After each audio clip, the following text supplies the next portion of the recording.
uncovering the mystery behind the deaths of illegal migrant workers no one searched for. The film opens by showing the atmosphere of the year's end, a time that is usually very special and joyful for everyone. Most people celebrate the new year by lighting fireworks, or simply gathering with family to welcome the turn of the year. However, this is not the case for a woman named Deputy Wu Qie, who is sitting inside a car with tears streaming down her face. The situation Wu Qie is facing is extremely distressing, as she is seen trying to end her life by pressing a gun under her chin. The reason Wu Qie wants to commit suicide is revealed to be the death of her boyfriend, Chen Kuo, who took his own life in the same car after suffering from severe depression. The trace of the gunshot can still be clearly seen on the car's ceiling. Wu Qie ultimately does not go through with the suicide after she notices a blonde woman and several teenagers running away in fear while screaming hysterically. Curious about what they have seen, Wu Qie begins to investigate until she eventually discovers the body of a woman lying on the riverbank. This is the reason the teenagers were screaming in terror after seeing the corpse. Coincidentally, Wu Qie is a police deputy, so she immediately reports the incident to her fellow officers and to the captain named Tao. The woman's body is then taken for an autopsy. Tao asks Wu Qie to handle the autopsy process together with one of the best students from the police academy, a young woman named Wei Shan. Upon receiving the order, Wu Qie and Wei Shan immediately head to the hospital. 安心，等你离开了这个队，我懂这一年你很辛苦。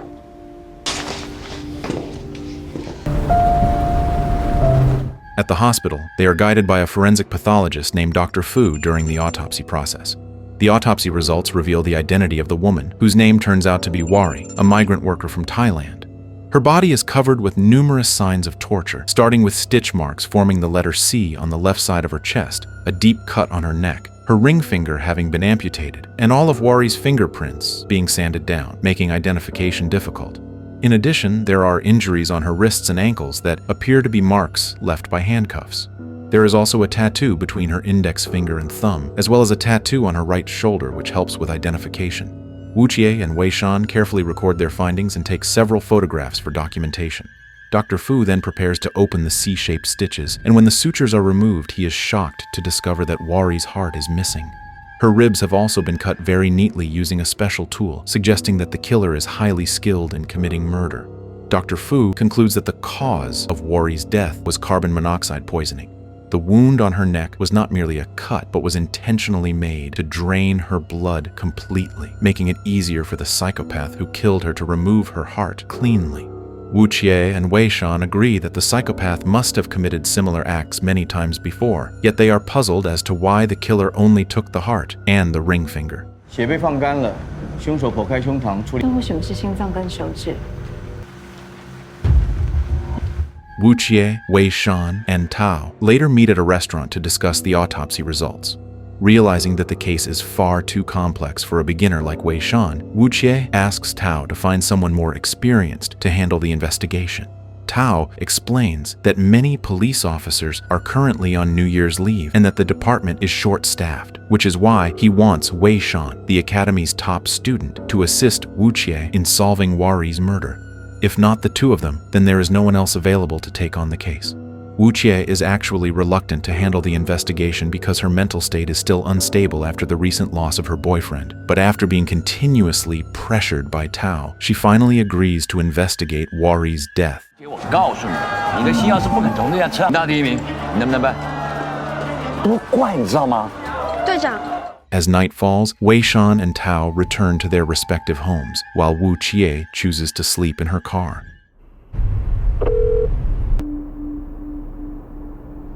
The next day, the police receive a report from local residents about a suspicious red box believed to be a bomb placed inside a public telephone booth. Tao immediately arrives at the scene with other officers.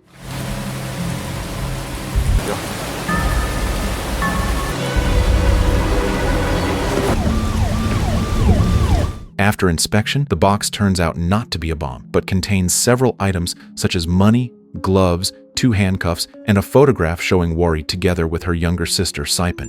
Sipin is also a migrant worker, just like her sister Wari. From the examination of the box, fingerprints are found that lead to a migrant worker named Man Kong, who is also from Thailand. Their task now is to locate Man Kong. Before searching for Mankong's residence, they first investigate Wari's phone call history and discover several outgoing calls made after Wari's death, indicating that someone else had been using her phone. The calls were made to Yeti Ayuni, an Indonesian migrant worker who has also been reported missing and has not yet been found. The last person contacted using Wari's phone was Sipin, Wari's younger sister. This strengthens their suspicion that Mankong is the one who used Wari's phone and is the prime suspect in her murder. They then continue their investigation by examining the call histories of other missing migrant workers and discover that one name frequently appears in contact with them, Yu Sheng. Quickly, they begin to suspect Yu Sheng and immediately gather information about his place of residence. Yeti Ayuni 的印尼女子被移工。 Meanwhile, Yu Sheng is shown busy delivering goods for work. The situation becomes complicated when one of Yu Sheng's friends, Tung Chi, expresses his anger after receiving a traffic ticket from the police that demands a fine for a traffic violation. Based on the date of the ticket, Tung Chi insists that he was visiting a temple to pray at the time and was not using his taxi. This makes him suspicious that Yu Sheng may have used his taxi without permission, violated traffic rules, and caused the vehicle to be ticketed. Faced with the accusation, Yu Sheng firmly denies it and insists that he never used Tung Chi's taxi without his consent. Not wanting to prolong the argument, Yu Sheng proceeds to deliver his customers' goods.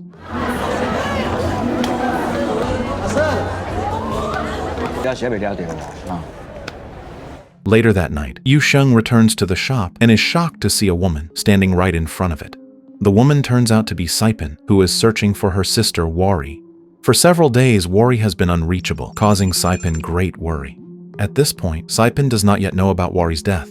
The reason Sipin comes to Yu Sheng is because Yu Sheng is Wari's ex-boyfriend, and as sisters, Wari often talked about Yu Sheng to her. Wari had promised Sipin that she would take her to Taipei on New Year's Eve, but for unknown reasons, Wari suddenly became unreachable. In addition, Wari stopped sending Sipin money, even though Sipin was no longer actively working as a migrant worker and had been relying entirely on Wari's financial support. Because of this, Sipin boldly traveled from Kaohsiung to Taipei with only a small amount of savings to search for Wari. Sipin asks Yu Sheng about Wari's whereabouts, but Yu Sheng himself does not know, as they have not communicated since their breakup. Yu Sheng only knows that Wari had started a relationship with a new boyfriend who turned out to be Mankong. Sipin then confesses to Yu Sheng that she was the one who asked Wari to break up with him because she felt that Yu Sheng only wanted to have fun with Wari and was not serious about their relationship. This confession deeply disappoints Yu Sheng because in truth, he had sincerely loved Wari. Because Sipin only has a small amount of money, she has to take on temporary work to save enough to eventually return to her home country. The visa Sipin owns has long been inactive because she has not worked for a long time, so she needs to prepare a new visa in order to find a job. Since applying for a new legal visa takes a long time, Sipin is advised to obtain an illegal or fake visa instead. Therefore, Yu Sheng and Tung Chi immediately take Sipin to a photo studio as part of the visa application requirements.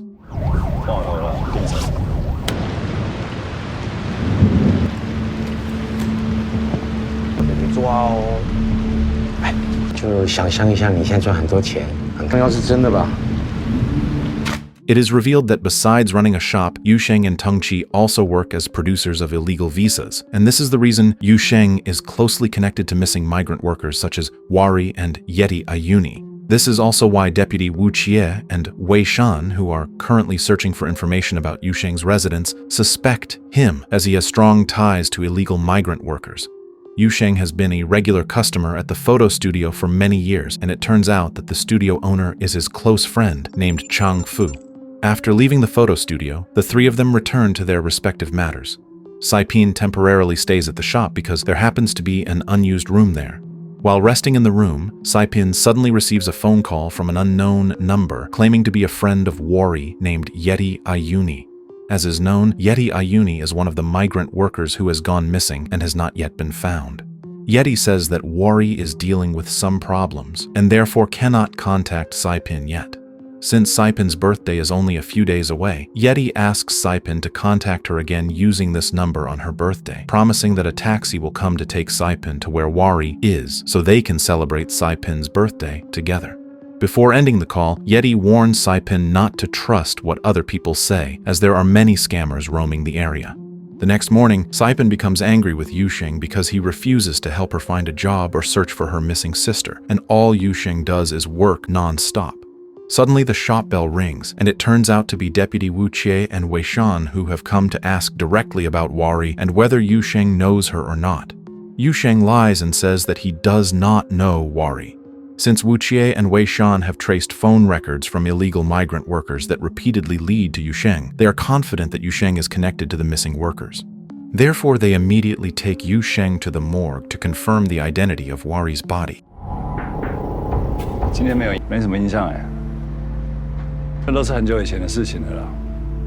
When Yusheng sees Wari's tattoo with his own eyes, he instantly falls silent and is unable to speak. Even during interrogation, Yusheng can only cry over Wari's death after realizing that the woman he loved has died without knowing who killed her. 再等一下。 Yusheng then explains that since their relationship ended, he and Wari no longer communicated, and Wari had even said that she would soon marry her new boyfriend, though Yusheng does not reveal the identity of that boyfriend, who is Man Kong. Yusheng further explains that since December 20th, Wari stopped answering his calls and only contacted him again on December 25th to tell him that they had to break up. After the breakup, Yusheng never saw Wari again until the police showed him her body. Yusheng asks Wu Qie and Wei Shan for a clearer explanation regarding the cause of Wari's death, but they refuse to give detailed information because only the internal team is allowed to know it. They then show him identity files of illegal migrant workers, including Sipin, Yeti Ayuni, and several others who have long been declared missing and are clearly connected to Yusheng. Among them is also the identity of a Thai male migrant worker named Man Kong, who is still considered a suspect in Wari's murder case. Yusheng lies again, claiming that he does not know any of the people whose identities are shown to him. Yeti Ayuni. 不认识，不认识。那这个泰国男人呢？ Wu Qie and Wei Shan already know that Yusheng is lying, but they do not yet understand the reason behind his lies, perhaps believing that Yusheng needs more time before he is ready to tell the truth, and therefore they decide to let him go. Upon returning to the shop, Yusheng is greeted by Sipin, who asks what happened and why he was taken to the police station. Instead of explaining, Yusheng suddenly starts packing all of Sipin's clothes into a bag and tells her to immediately return to her home country. 没事，没代志，没代志。去哪呢？ 就跟你讲说，阿生，等一下。 He also gives her some money to help her go back. Yusheng's actions anger Sipin because she came to this country to look for her missing sister and has not yet found Wari. However, since Yusheng forces her to leave, Sipin eventually goes, taking the money with her. Overwhelmed by anger toward Yusheng, Sipin even dents Tungchi's private taxi. OK。 OK，你等一下上车。 Unbeknownst to them, Wu Qie and Wei Shan have been monitoring the situation from a distance and realize that Sipin has been staying with Yusheng. For now, they do not follow Sipin, but instead decide to closely track Yusheng's movements. Yusheng then goes to Man Kong's place to ask about Wari's whereabouts.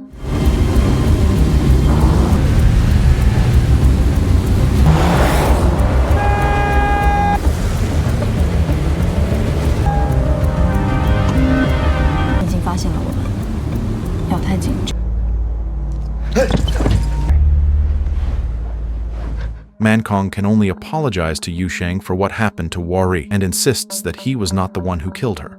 Yusheng informs Man Kong that the police have already listed him as a suspect and asks him to explain what really happened to Wari. Repeatedly, Man Kong tells Yusheng that he is not Wari's killer. Meanwhile, Wu Qie and Wei Shan prepare to arrest Man Kong while he is with Yusheng, planning to interrogate him at the police station. They soon witness Man Kong attempting to flee from Wu Qie and Wei Shan, and Yusheng also joins the chase.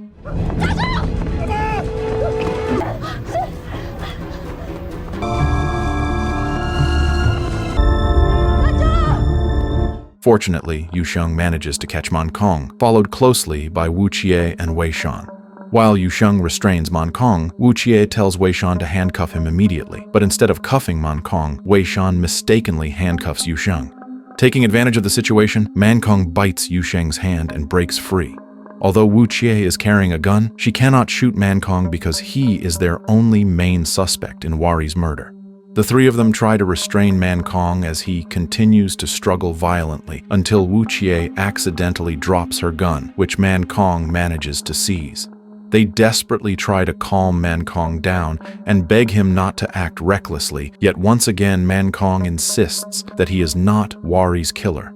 Slowly, Man Kong raises the gun to his chin and suddenly commits suicide.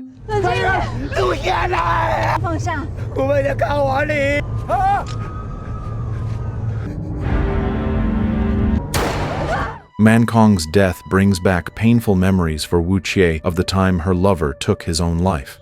His death makes the investigation into Wari's murder even more difficult, as they now have no idea where to look for clues.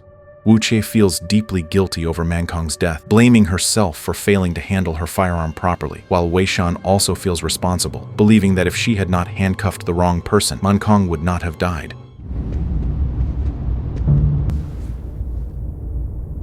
Wu Qie is then summoned by Tao to his office, where he does not blame them for Man Kong's death, instead taking responsibility himself for assigning 2 female officers to the same team, believing that in such a situation, male physical strength might have been more necessary.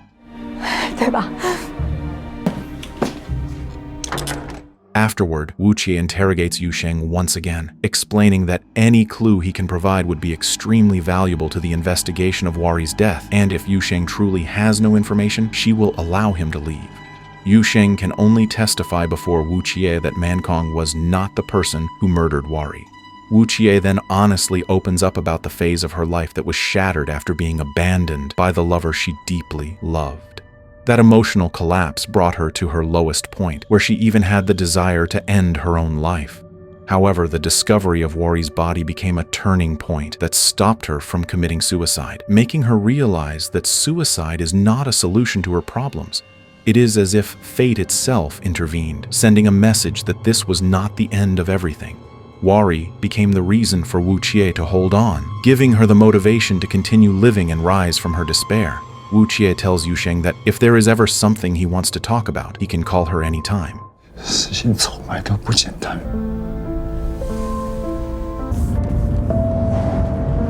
While Wu Qie is taking a shower, she suddenly receives a call from Yu Sheng, who sends her a set of coordinates and asks her to go there immediately. At the location, Yu Sheng is found digging up a grave, which turns out to be where Yeti Ayuni's body is buried. If the body is left exposed to water for too long, it will decompose even faster.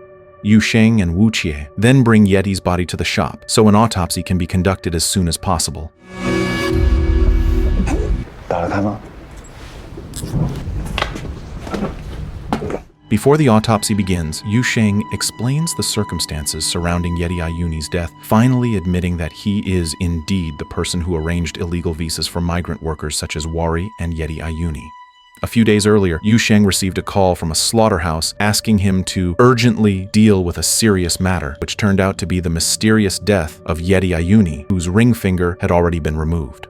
Other migrant workers protested to Yu Sheng over Yeti Ayuni's death, and if the police were to find out about it, all of them, including Yu Sheng, would be in serious trouble due to the illegal visa operation, as they could be arrested for document forgery.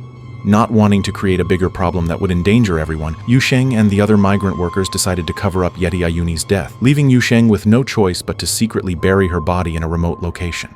Yu Sheng also reveals that the night before, he went to see Man Kong to ask about Wari's death, and before fleeing, Man Kong had said that it was his boss who ordered him to dispose of Wari's body, threatening that he would lose his job if he refused. Forced by the situation, Man Kong dumped Wari's body by the riverbank so he would not lose his job, an action that left him deeply guilt-ridden. This raises the crucial question of who the real killer of the migrant workers actually is. During the autopsy, Wu Qie notices striking similarities between Wari's body and Yeti Ayuni's, including the missing ring finger, injuries on the wrists and ankles caused by handcuffs, and the missing heart. Wu Qie speculates that the killer is likely targeting only illegal migrant workers. She immediately tries to call Wei Shan, but Wei Shan is too busy to answer. At the police station, the situation is chaotic, as Tao is angrily scolding his subordinates for failing to identify Wari's killer, making Wei Shan too afraid to answer the call. In an effort to speed up the investigation, Tao gives firm orders to track every phone call ever made by Wari, instructing all individuals involved in those calls to report immediately to the police station for further interrogation under his command. This decisive move is intended to quickly bring clarity to the case and lead to the arrest of Wari's murderer, prompting everyone to rush out and locate the people connected to those calls. Wei Shan then reads a message from Wu Qie asking her to check the call history made by Yeti Ayuni because Yeti has been found dead. However, while searching for Yeti Ayuni's files, Wei Shan is scolded by Tao for being considered too slow in carrying out orders. Wei Shan is instructed to go out with a man named Ah Hao. Knowing that Wu Qie's request is more important, Wei Shan quickly looks for an excuse so she does not have to leave the police station. She tells Ahao that she is on her period and has severe stomach pain, so she needs to go to the restroom, and Ahao understands and agrees to wait for her outside. Wei Shan uses this opportunity to immediately call Wu Qie and inform her about Yeti Ayuni's recent call history. There are 2 calls recorded from Yeti Ayuni's phone, one on January 2nd at night, and the second one made 3 hours ago at around 11 a.m. However, Yu Sheng realizes that these calls seem impossible because he found Yeti Ayuni already dead on January 1st, which means Yeti Ayuni most likely died on December 31st, New Year's Eve. If Yeti Ayuni was already dead, then it is certain that the person using her phone to make those calls is the killer. An even more shocking fact is revealed when they learn that Yeti Ayuni's date of death, December 31st, coincides exactly with her birthday. Wei Shan then informs them that both calls made from Yeti's phone were directed to the same person, Sipin. When Wei Shan checks Sipin's records, she discovers that tomorrow, January 6th, is Sipin's birthday. After discussing the findings together, they conclude that the killer always commits the murders on the victims' birthdays. The murderer specifically targets illegal migrant workers, especially women, because the killer knows they have no friends or family who would actively search for them if they disappear, and the government cannot help either since their identities are not officially registered as legal migrant workers. The killer deliberately uses the previous victim's phone to call the next target, creating a chain of murders that follows a clear pattern. For example, after Wari was killed, the murderer used Wari's phone to call Yeti Ayuni, making her the next target. And after Yeti Ayuni's death on December 31st, the killer now begins targeting Sipin as the next victim. To confirm their theory, Wu Qie asks Yu Sheng to call Sipin, but Sipin cannot be reached at all. They realize they are running out of time because Sipin's birthday is the very next day, meaning they have only 1 day left to find her. Yu Sheng then calls Tengqi to ask about Sipin's whereabouts, since Tengqi is the last person who was with her. It turns out that Tengqi brought Sipin to his grandmother's house, where she's been staying temporarily. Without wasting any more time, Yu Sheng and Wu Qie rush to Tengqi's grandmother's house.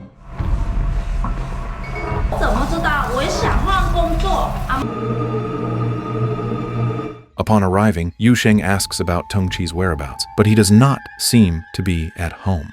When speaking with the caregiver who looks after Tengqi's grandmother, Yu Sheng is told that Tengqi is currently not there. They explain that they are not only looking for Tengqi, but also for Sipin. The caregiver tells them that Sipin recently got a job and left without explaining what kind of work it was or where she would be working. Yu Sheng and Wu Qie only find Sipin's bag left behind at the house. Suddenly, someone shines a flashlight into their faces, and it turns out to be Wei Shan, who has arrived to deliver crucial information about where Sipin has gone. Based on the street's CCTV footage, Tengqi's private taxi with the license plate TTY0813 is seen parked near his grandmother's house at around 1 p.m.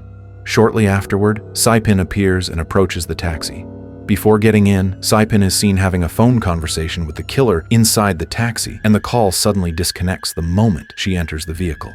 Wei Shan becomes suspicious that there is a signal jammer inside the taxi, which explains why Yu Sheng was unable to contact Sipin due to the signal disruption coming from Tengqi's taxi.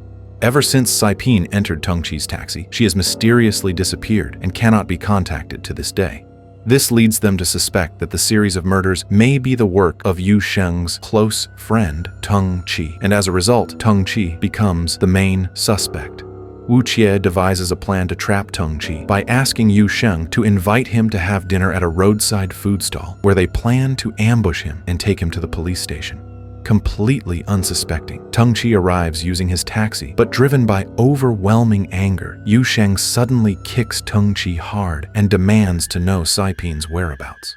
Tengqi is utterly confused as to why he is being attacked and arrested when he claims he has not committed any crime, and he can only resign himself to the situation. In frustration, Tengqi vents about how his life is filled with misfortune, from not having enough money to fix the dent in his taxi to being unable to treat the injury caused by Yu Sheng's kick due to financial hardship. Tengqi's outburst immediately confuses Wuqie, because in the earlier CCTV footage, the taxi that picked up Sipin had the same license plate number as Tengqi's taxi, yet it showed no dent at all, whereas the taxi Tengqi is driving now clearly still has the dent caused earlier by Sipin. Wuqie, who has personally seen the dent on Tengqi's taxi, begins to doubt that Tengqi is the real killer. Wuqie then asks Tengqi whether he ever lent his taxi's license plate to someone else, but Tengqi firmly denies ever doing so. If that is the case, it means there must be two taxis with the same license plate. Hearing this, Tengqi is shocked, realizing that someone must have forged his taxi's plate. This also explains why his taxi once received a traffic ticket, even though he insists he never violated any traffic rules. Knowing that Tengqi's taxi had previously been ticketed, Wuqie searches the traffic violation database by entering the plate number TTY0813. The electronic ticket reveals that the taxi violated traffic regulations on December 28th. This discovery becomes even more significant because December 28th is Worry's birthday, which also tragically turns out to be the day of her death. In addition, there is a video recorded by a motorcyclist showing the taxi illegally crossing road markings by turning left over a double yellow line. The footage reveals that the taxi turned into a parking area. Without wasting any time, the three of them immediately head to the parking area to search for the taxi with the fake license plate.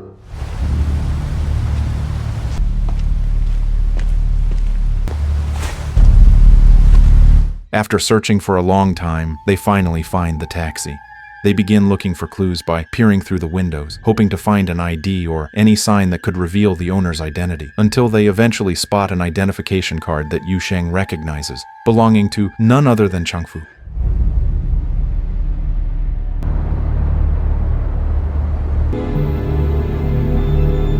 Chung Fu is the owner of the photo studio and the person who produces fake documents for migrant workers.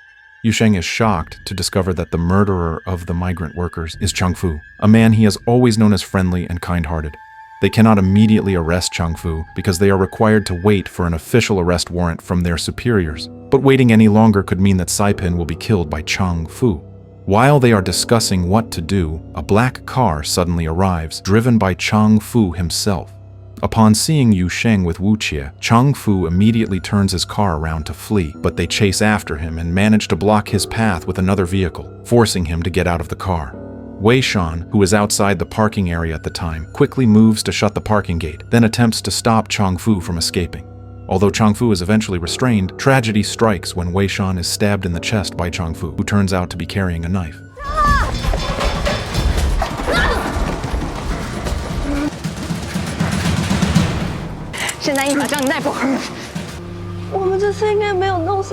Not wanting to lose Wei Shan, they rush her to the hospital as fast as possible, and fortunately they arrive in time for her to receive immediate medical treatment. Wuqie then asks about Sipin's whereabouts, already understanding Chung Fu's pattern of killing his victims on their birthdays, which makes her confident that Sipin is still alive. Chung Fu explains that Sipin is currently being held in a hidden location, but before taking them there, he asks them to stop by his photo studio to feed his pet dog. After that, Chung Fu tells Yu Sheng to go upstairs, where photographs of his former lovers are kept. Upon reaching the upper floor, Yu Sheng sees photographs of all the victims Chung Fu has murdered, including Worry, the woman he once loved.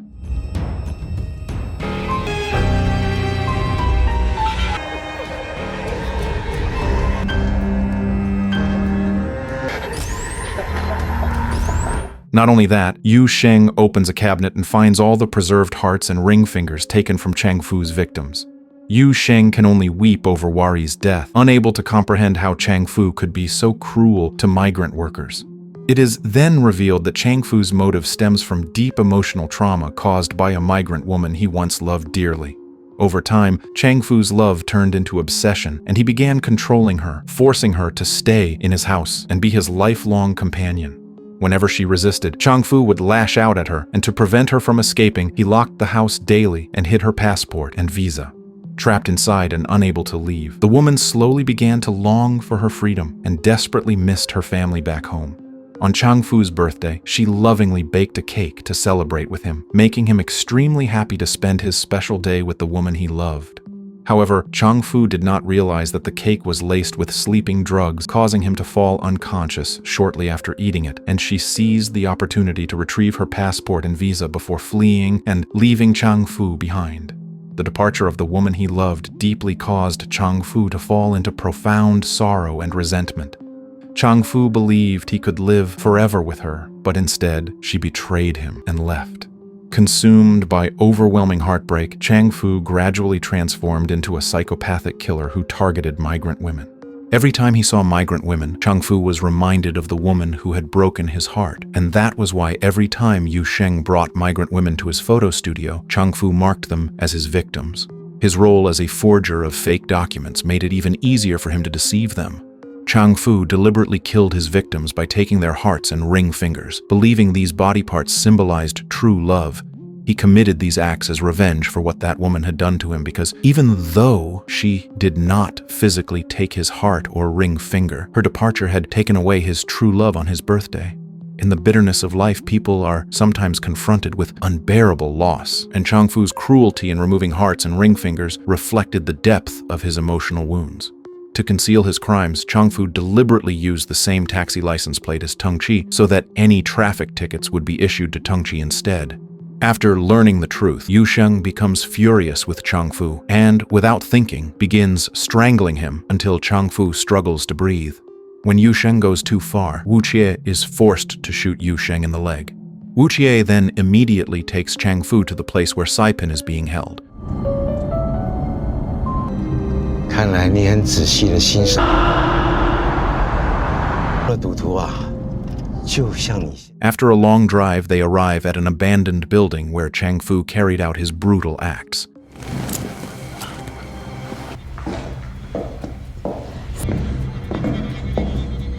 At gunpoint, Wu Qie orders Chung Fu to walk ahead, warning that she will shoot him if he tries to escape.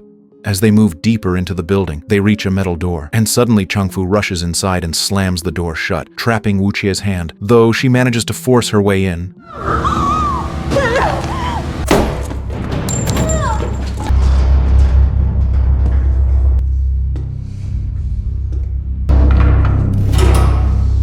Inside, Wu Qie finally finds Sipin unconscious due to carbon monoxide poisoning. As Wu Qie tries to rescue her, Chung Fu appears behind Sipin and threatens to kill her unless Wu Qie drops her gun. A fierce struggle breaks out between Wu Qie and Chung Fu amid the spreading carbon monoxide, making it difficult for both of them to breathe. 把枪丢掉。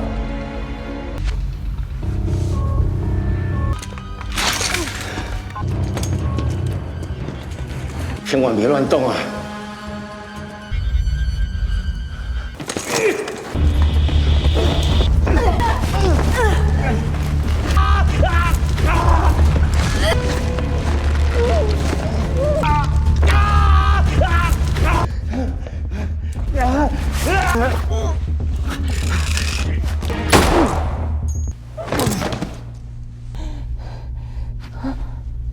But in the end, Wu Qie succeeds in killing Chung Fu.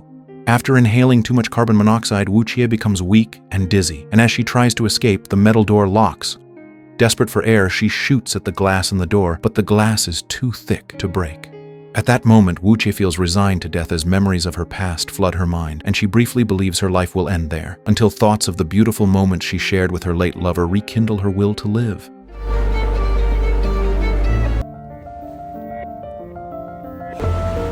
再来就是这次，记得。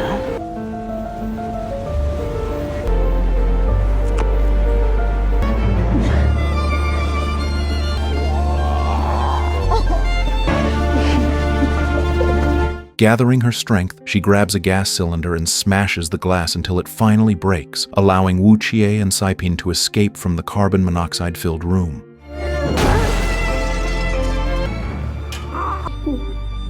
1 week later, Wu Qie resumes her normal life, and after a year since her lover's death, she finally lets him go, realizing she cannot remain trapped in grief forever.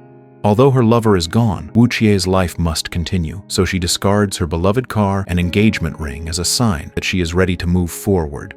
Wu Qie now lives with Chung Fu's dog named Fuji, and later visits the hospital, where Yusheng is seen handing Wari's ashes to Sipin. Despite his contributions to solving Chung Fu's case, Yusheng is still sentenced to prison for forging migrant worker visa documents. Wu Qie then visits Wei Shan, who is recovering well from her injuries, and thanks to their cooperation, the police successfully resolve the murder case. Wu Qie returns to active duty as a deputy with her new assistant Wei Shan, and the story comes to an end.